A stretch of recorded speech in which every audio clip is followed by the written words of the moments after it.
사람이 마땅히 우리를 그리스도의 일꾼이요 하나님의 비밀을 맡은 자로 여길지어다. 그리고 맡은 자들에게 구할 것은 충성이니라. 너희에게나 다른 사람에게나 판단받는 것이 내게는 매우 작은 일이라. 나도 나를 판단하지 아니하노니 내가 자책할 아무것도 깨닫지 못하나 이로 말미암아 의롭다함을 얻지 못하노라.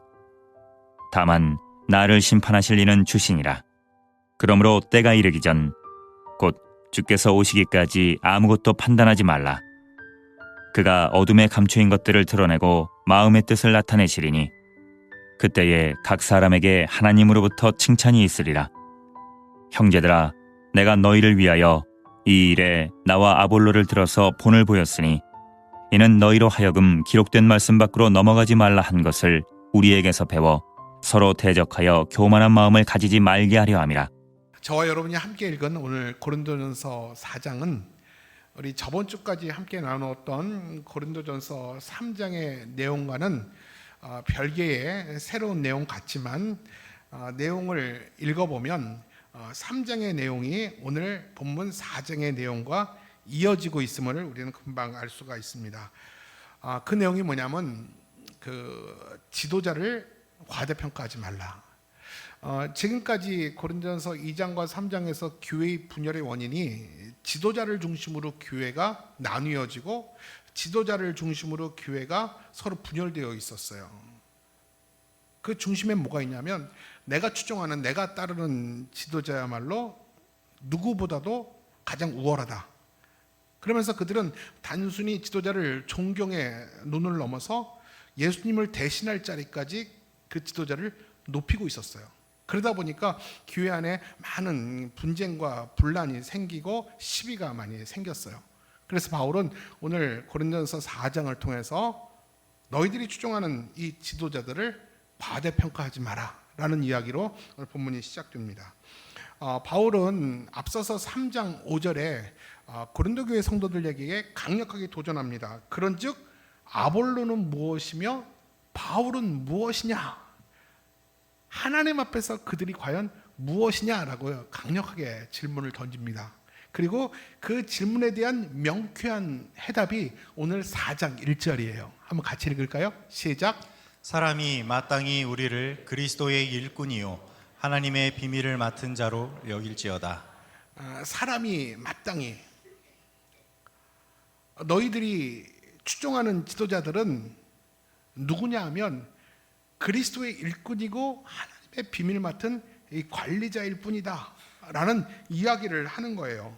여러분, 이것은 지금까지 이어온 지도자들에 대한 위상에 대한 이제 마지막 결론에 이르는 말입니다. 너희들이 그렇게 추앙하는 지도자들은 하나님의 일꾼이다, 하나님의 비밀을 맡은 관리자일 뿐이다, 더 이상도 아니고 그 이하도 아니다 라는 사실을 딱 더 이상 이제 논쟁하지 말자, 거기까지로 끝내자라고 바울이 도장을 찍은 것 같아요.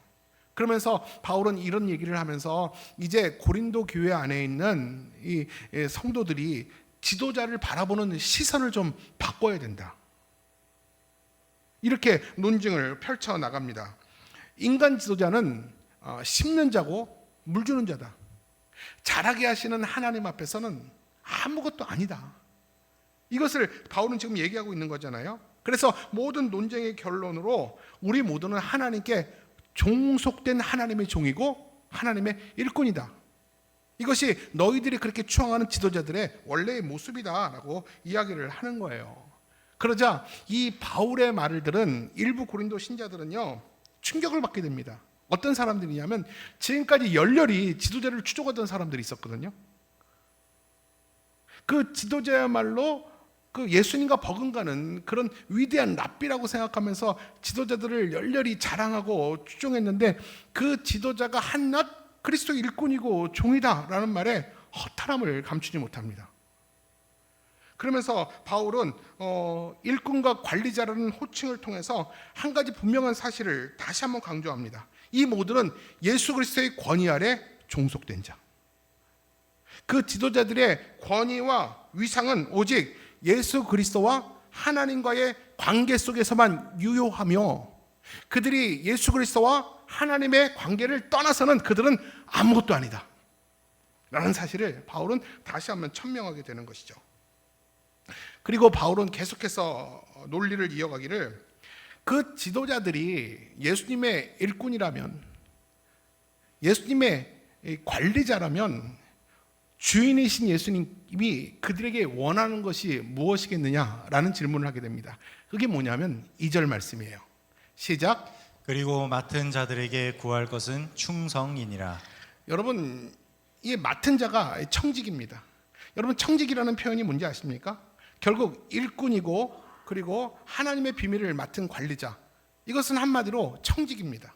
여러분, 한번 물어볼게요. 청지기는 주인입니까? 관리자입니까? 관리자입니다. 여러분, 제가 한번 여러분께 물어볼 테니까 진심으로 대답해 보세요. 여러분은 여러분의 생명에 있어서 주인입니까? 청직입니까?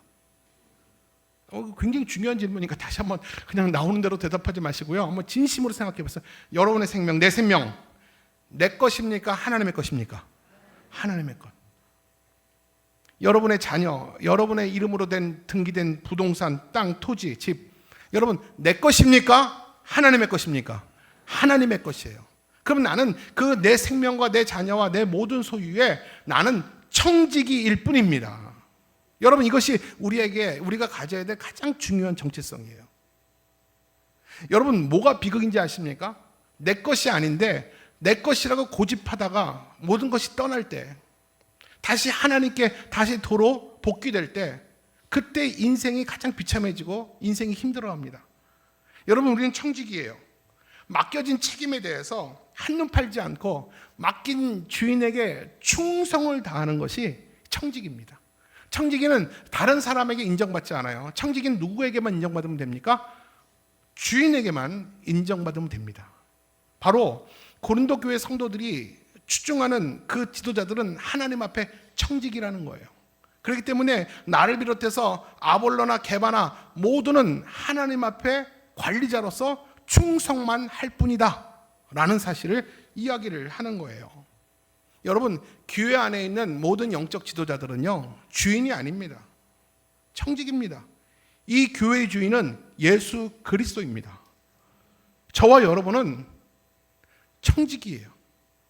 주님이 주신 것 가지고 관리하는 관리자입니다. 그렇기 때문에 영적 지도자들은요, 주인이 아니기 때문에 독자적으로 계획하고 또 자의적으로 결정하는 사람들이 아니에요. 그들의 주인이신 예수 그리스도의 뜻을 구현하는 종이 청직이고 종이라고 지도자들이라는 거예요.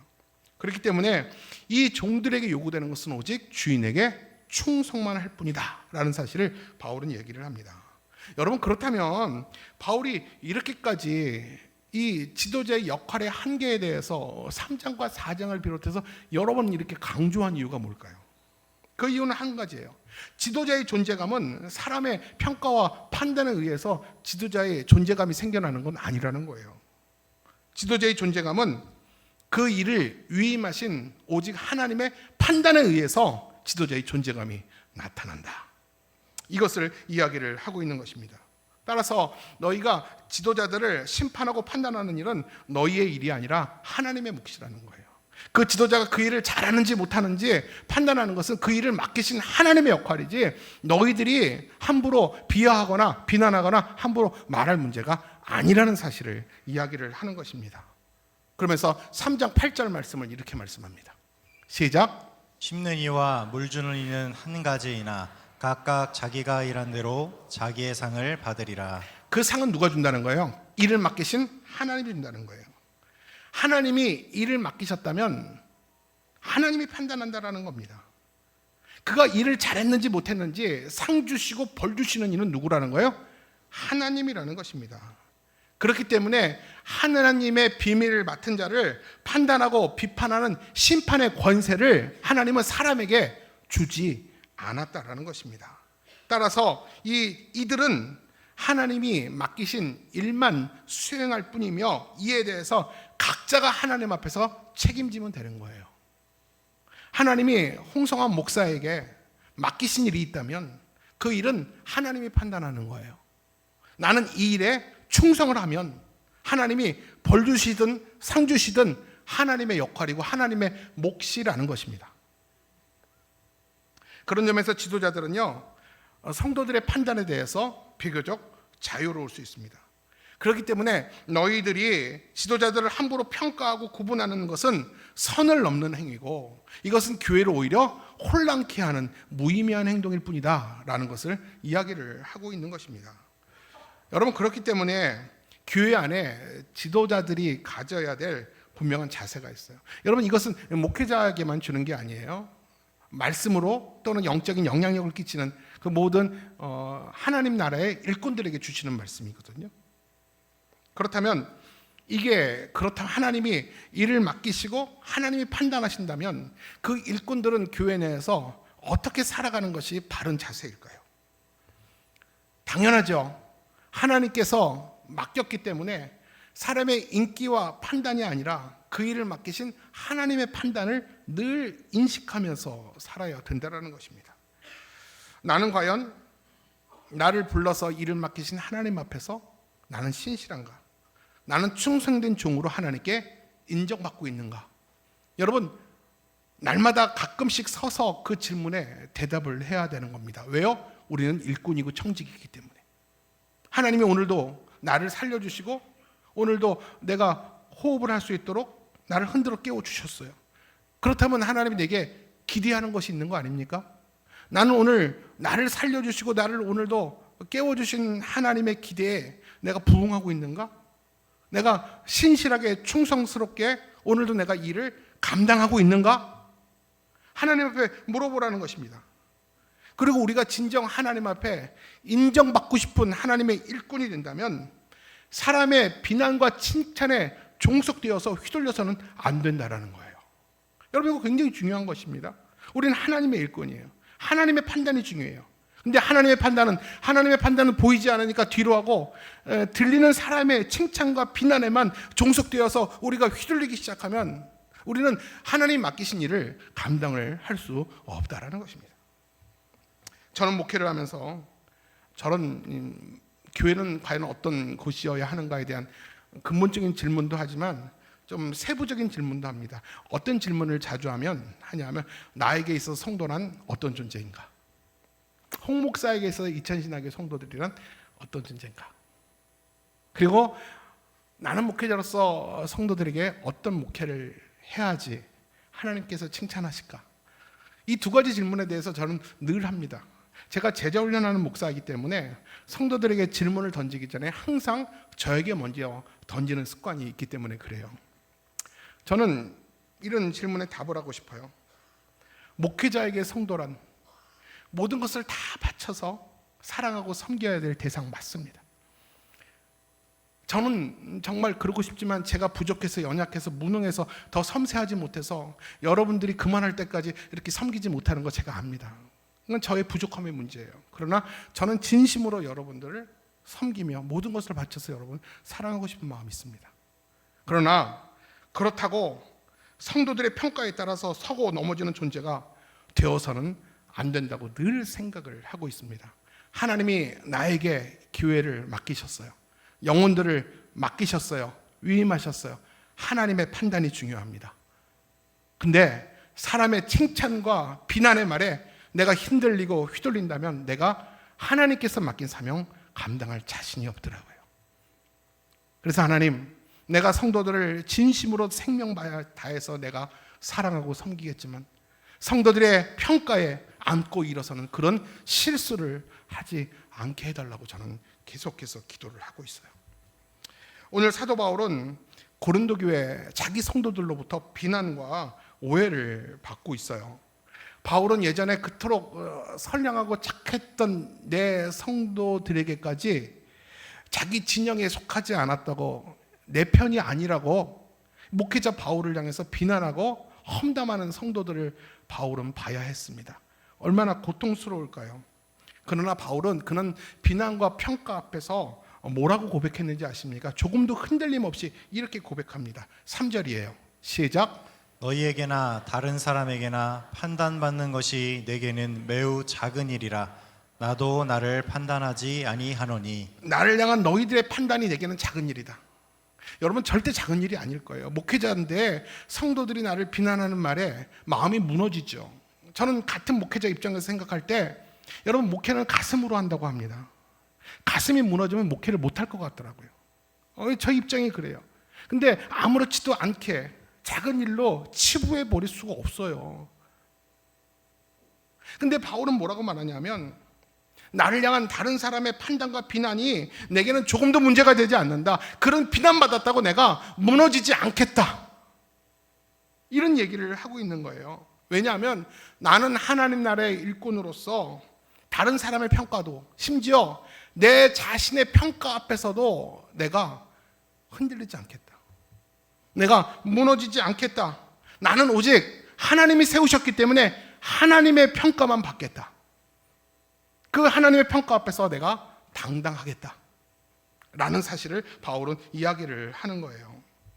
여러분, 그렇다고 바울이 비난하는 말을 들었을 때 하나님의 평가가 중요하니까 다 필요 없다 이렇게 무시한 것은 아니에요. 우리 4절 말씀도 볼까요? 시작. 내가 자책할 아무것도 깨닫지 못하나 이로 말미암아 의롭다 함을 얻지 못하노라. 다만 나를 심판하실 이는 주시니라. 무슨 말일까요? 내가 아무런 이유 없는 비난을 받을 때 정말 하나님 앞에서 정말 이것이 이유 없는 비난인가? 내가 하나님 앞에서 그런 말을 들을 만한 내가 잘못이 있는가? 허물이 있는가? 내가 하나님 앞에서 양심에 꺼리는 것이 있는가? 하나님께 묻고 만약 그것이 없다면 나는 하나님 앞에서 당당하겠다 라는 이야기를 하는 겁니다. 여러분, 판사는 법과 양심에 따라 재판을 구현합니다. 여러분, 목회자도 하나님의 말씀과 양심을 따라 목회를 합니다. 그런데 이유 없는 비난을 받았을 때 하나님 앞에서 내가 정말 그런 말을 들어야 되는가? 내가 잘못한 것이 있는가? 내가 비난받을 만한 마땅한 것이 있는가? 먼저 살핀다는 거죠. 그런데 하나님의 판단 앞에서 내가 조금도 부끄러움이 없다면 나는 당당하겠다. 이렇게 바울은 자신을 고백을 합니다. 왜냐하면 나를 판단하시는 분은 주님이기 때문에. 그들이 나를 비난하고 판단함으로 나를 흔들어서 모든 것이 넘어지기를 바라지만 나는 전혀 넘어지지 않는다. 굳은 의지를 이야기를 하는 거예요. 여러분, 목회를 하면서 제가 경험하다 보니까 하나님 앞에서 당당함이 있으면요, 누군가에게 모함을 받고 심판을 받을 때도 절대 굴하지 않습니다. 그리고 그들이 원하는 대로 무너지지도 않는다라는 거예요. 하나님 앞에 당당함만 있으면. 제가 한 번 더 얘기하겠습니다. 목회하면서 가장 어려울 때는요, 이유 없이 근거 없이 비난받을 때입니다. 목회자는 성도들에게 많은 위로를 받아요. 여러분, 목회자들이 굉장히 센시티브합니다. 저를 비롯해서 예민하지 않으면 목회가 10년 동안 이렇게 평안하지 않을 거라고 제가 장담을 해요. 제가 무덤담하고 감각이 없었으면 벌써 사고도 일어났고 어려움도 벌써 생겼을 것 같아요. 제가 예민하게 목회를 하다 보니까 그 모든 것이 하나가 그냥 넘어가는 법이 없더라고요. 그 바람행이는 그 스치는 바람만 해도 굉장히 때로는 아프기도 하고 행복하던 것이 11년의 시간이었어요. 저는 참 성도들에게 많은 위로를 지금까지 받았고 사랑을 많이 받았어요. 여러분, 그 금요생명기도회 6번째 날 김영삼 목사님이 설교 시간에 예화한 얘기 기억납니까? 어느 70세 먹은 권사님이 힘들게 올라가서 아유, 권사님 힘드시겠어요? 그러니까 권사님이 뭐라고 그랬다고요? 내가 힘들어도 목사님만큼 힘드시겠어요? 여러분들 그런 말을 들을 때 어땠어요? 근데 저는 그 얘기 들을 때 너무 크게 들리더라고요. 무슨 말인지 제가 정말로 납득이 되고 이해가 되더라고요. 그리고 다음날 어느 권사님이 저를 만나더니 우리 권사님이, 내가 강원수 권사님이라는 말을 안 하겠어요. 힘드시겠으니까 목사님만보다 힘들겠어요? 이렇게 얘기하시더라고요. 아주 패러디 잘하셨어요. 근데 여러분, 제가 그 목사님 그 얘기할 때 그렇게 마음이 철렁하고요.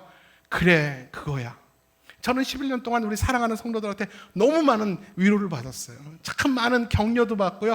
정말 많은 사랑도 받았습니다. 진심입니다. 그래서 제가 이렇게 당당하게 목회를 할 수 있었던 것 같아요. 근데 성도들에게 아픔도 많이 당할 수도 있더라고요. 사랑하기 때문에 아픔이 더 클 때도 있는 것 같아요.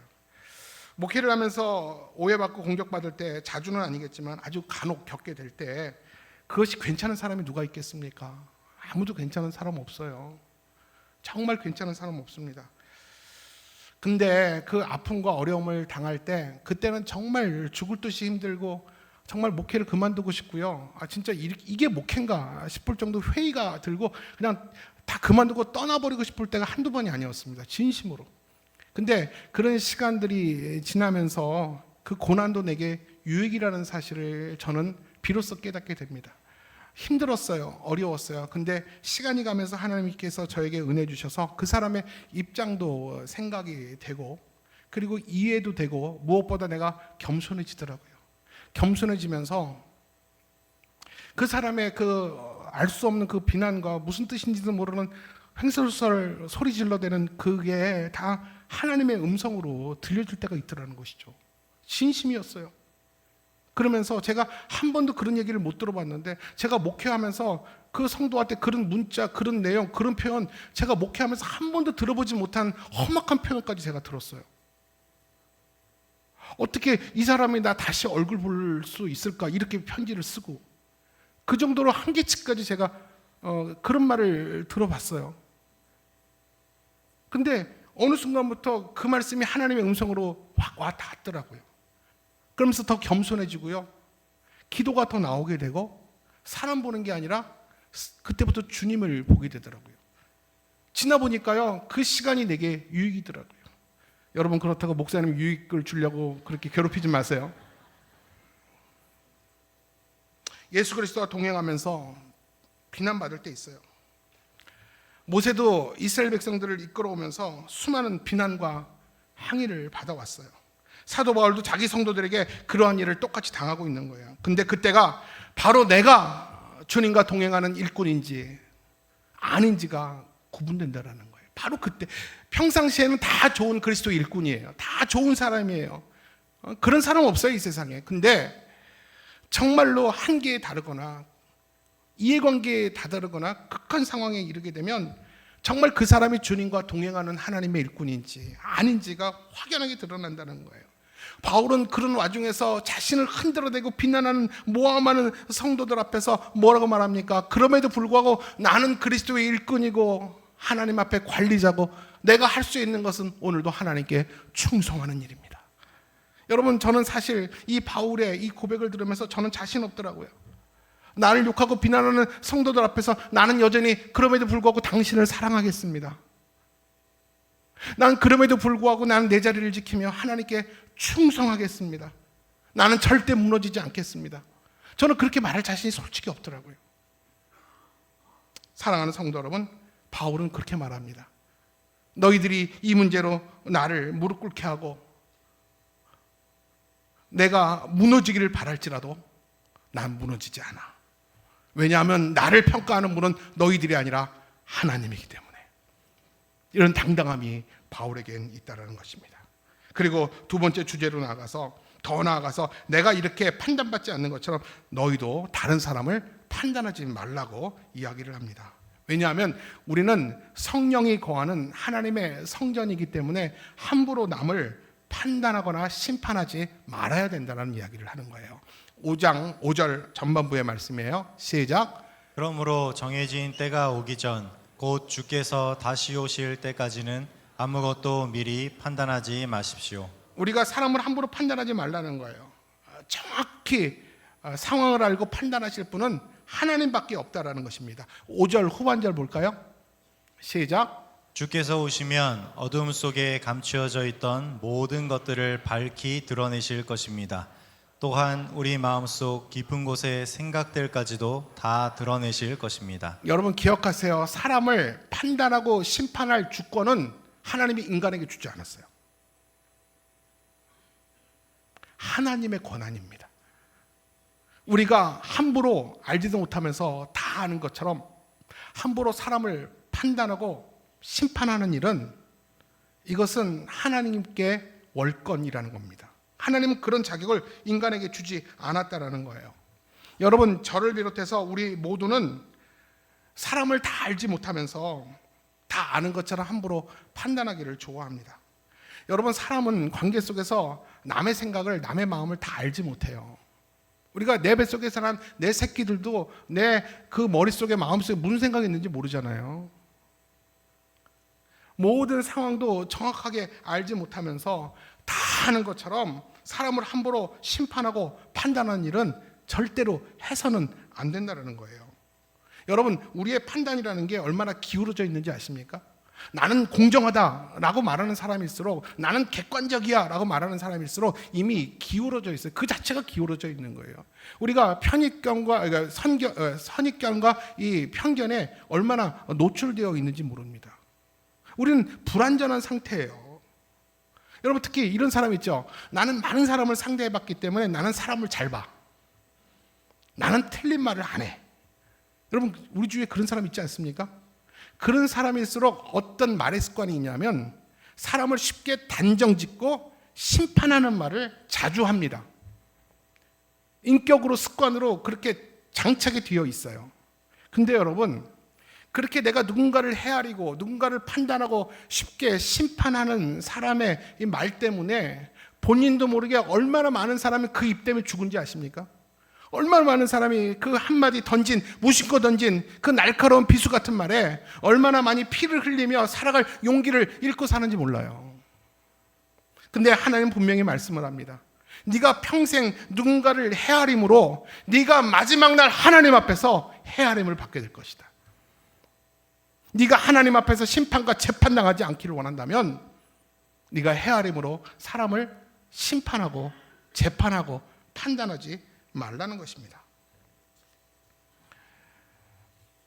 우리가 만약 비난을 받게 되면 회개할 것이 있는지 먼저 회개하고, 만약에 내가 하나님 앞에서 거리낌이 있다면 회개하면 됩니다.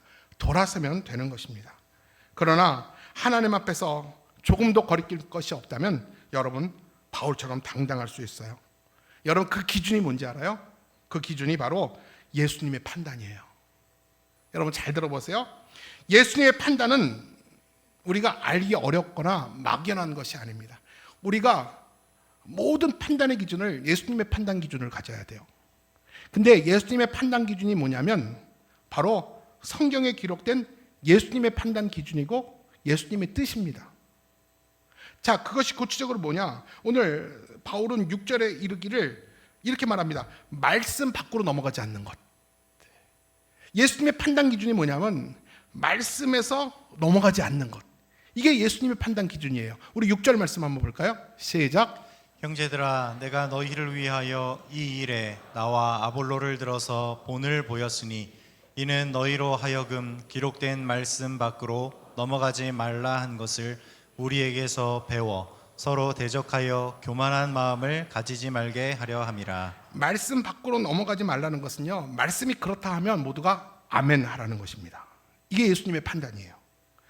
여러분, 요즘 우리를 둘러싼 모든 이슈가 다 정쟁화됐고 다 정치적 이슈입니다.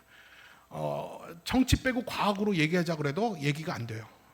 모든 게 다 정치 이슈화 됐습니다. 그렇기 때문에 말하는 것이 굉장히 조심스러워요. 여러분, 저의 정치 성향을 알겠어요? 모르시죠?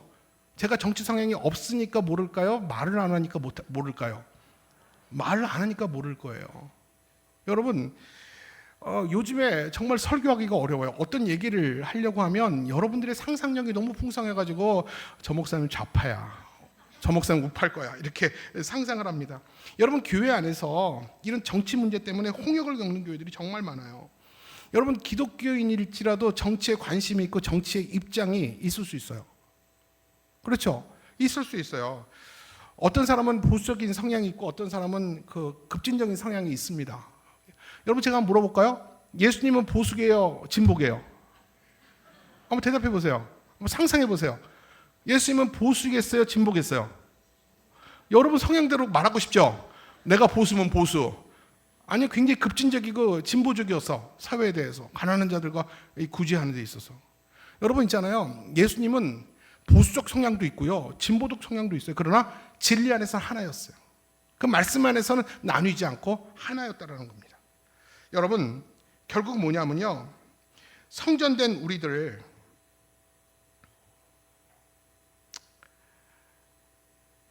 정말 조심해야 될 게 뭐냐면, 뭐 보수냐 진보냐 그게 중요하지 않아요. 그럴 수 있어요.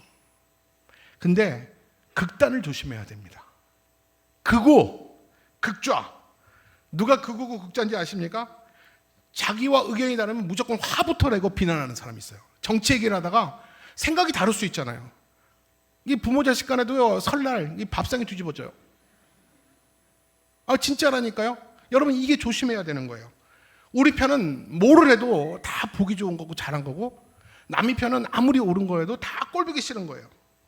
여러분, 혹시 나도 모르게 이런 성향이 내 안에 있다면 이것은 말씀의 기준을 벗어난 거예요. 이것은 성령을 모신 성전으로서의 온전한 모습이 아니라는 거예요. 이건 예수님의 판단 기준이 지나친 겁니다. 오늘 6절 말씀에 기록된 말씀을 넘어가지 말라고 그랬어요. 근데 만약에 우리가 성령을 모신 성전으로서 기록된 말씀을 넘어가 버리면 어떤 일이 생기냐면 6절 하반절에 이렇게 말씀합니다. 시작. 기록된 말씀 밖으로 넘어가지 말라 한 것을 우리에게서 배워 서로 대적하여 교만한 마음을 가지지 말게 하려 함이라. 여러분, 기록된 말씀을 벗어나게 되면요, 서로 대적하고 서로 싸우고 재판하고 심판하게 되므로 교회 공동체가 깨지게 된다는 거예요. 여러분, 가정 사이에서 부모와 자식 간에도 정치적 이견 때문에 안 보고 사는 가정이 내가 알아요. 그런 가정이 있어요. 교회 안에서 다락방하다가 예배드리다가도요, 서로 난상 토론하다가 정치 얘기 때문에 진보냐 보수냐 그것 때문에 서로 싸웁니다. 이게 바로 다 기록된 말씀 밖으로 벗어난 행동들이에요. 예수님의 판단 기준을 벗어난 행동들이라는 겁니다. 이것은 바로 온전치 않다라는 거예요. 결국 교회 안에서도 마찬가지예요. 사람을 자랑하며 내가 추종하는 사람들을 돋보이게 하기 위해서 누군가를 깎아내리고 음해하는 일은 모두가 말씀에서 벗어난 성전답지 않은 행동이라는 거예요. 여러분, 하나님의 성전 내 사람도 정치에 대한 자기 이견을 가질 수 있어요. 자기 이견을 말할 수 있어야죠. 말 못하면 민주주의 사회가 아니죠. 그러나 정말 중요한 것은 말할 때 기준이 분명해야 됩니다. 말할 때 기준이 뭐냐면 세상의 가치와 기준이 아니에요. 그 기준은 성경이어야 합니다. 어떤 것이 더 성경적인지 우리가 성경을 펼쳐서 확인해야 됩니다. 여러분의 의견도 일리가 있어요. 상대방의 의견도 일리가 있어요. 그러나 성경에서는 뭐라고 하는지 성경을 열어서 성경과 공감해야 됩니다. 그리고 여러분의 생각이 성경과 떠났다면, 성경을 벗어났다면 그 하나님이 말씀하는 곳에 모두가 아멘하며 순종할 수 있어야 됩니다. 이것이 바로 기록된 말씀 밖으로 넘어가지 않는 것입니다. 하나님은 우리 인간에게 주신 최고의 권위는 하나님의 말씀입니다. 이 말씀의 권위 위에 그 어떤 정치적 이념도 사상도 지역성도 있어서는 안 된다라는 것입니다. 그렇기 때문에 우리가 정말 서로가 대화하고 관계하면서 서로 판단하고 심판하기 전에 항상 우리는 성경 범위 안에서 말하고 행동할 수 있는 저와 여러분 되시기를 바랍니다. 우리 가운데 나라가 걱정되는 분들이 많은 것 같습니다. 요즘에 특히. 그래서 자꾸 내가 걱정하는 나라 걱정들을 만나면 자꾸 이야기를 합니다. 만나면 이야기를 해요. 그리고 영상도 막 보내게 됩니다. 근데 그 얘기 그만하자고 말하면, 정책이 그만하자고 말하면 그만하셔야 됩니다. 영상을 내게 보내지 말라고 하면 기분 나빠할 것이 아니라 보내지 말아야 됩니다. 그것이 절제의 열매이며 그것이 기록된 말씀의 범위를 벗어나지 않는 행동입니다. 여러분, 마음이 안타까우며 역사의 주관자이신 하나님께 기도하시면 됩니다. 하나님께 맡기시면 됩니다. 말씀을 정리하겠습니다. 저는 설교를 준비하다가 사도 바울의 마음을,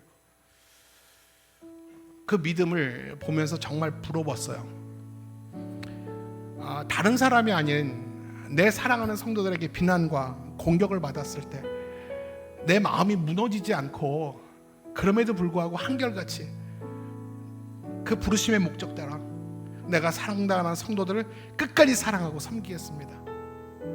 내가 전혀 요동함 없이, 실은 내색 없이, 아무렇지도 않은 것처럼, 내게 전혀 큰일이 아닌 것처럼 내가 과연 그렇게 목회할 수 있을까? 아무리 10번이고 20번 생각해봐도 난 그럴 자신이 없더라고요. 여러분, 저를 위해서 기도해 주세요. 그런 목회자가 되게 해달라. 그 믿음이 부러웠습니다. 이것은 주님과 실제로 동행하는 자만이, 성령이 그 안에 가득 채워진 자만이 누릴 수 있는 하나님의 평강 같습니다. 하나님의 모습은 보이지 않고 하나님의 음성은 들리지 않는데 사람의 모습과 사람의 소리는 들리잖아요. 그러니까 자꾸 무너지고 흔들리고 자꾸 자신 없어질 수 있어요. 그럴 때마다 우리가 다시 한번 마음을 다잡고 하나님 앞에 결단해야 될 것은, 나는 하나님의 부름받은 하나님의 일꾼입니다. 오직 하나님께만 인정받고 하나님께서 거리낌이 없다면 내가 하나님 오늘도 당당하게 목회하게 해주세요. 내가 그런 기도를 드리고 있어요. 사랑하는 성도 여러분, 우리가 하나님의 일꾼으로서 때로는 가정과 일터와 교회에서 사람에게 시험 당할 때가 많이 있을 겁니다. 그때마다 사람의 평가에 흔들리거나 시험 들기보다는 날 부르셔서 일꾼 삼으신 하나님 앞에 무너짐 없이 충성되고 신실한 하나님의 종들이 다 되기를 바랍니다. 그리고 무엇보다 일꾼으로서 책임을 맡은 자로서 항상 발끝을 조심하세요. 내가 오늘도 내 말과 행동이 기록된 말씀 안에서 벗어났는지, 내가 사람에게 칭찬받아서 기분이 우쭐해서 내가 말씀을 벗어나고 있는지, 아니면 너무 사람의 눈치를 봐서 의기소침해서 내가 말씀 안에서 웅크리고 있는지, 여러분 자신을 늘 살피면서 하나님 앞에 정직하고 사람 앞에 성실한 하나님의 일꾼들이 다 되기를 주님의 이름으로 축원합니다. 기도하겠습니다.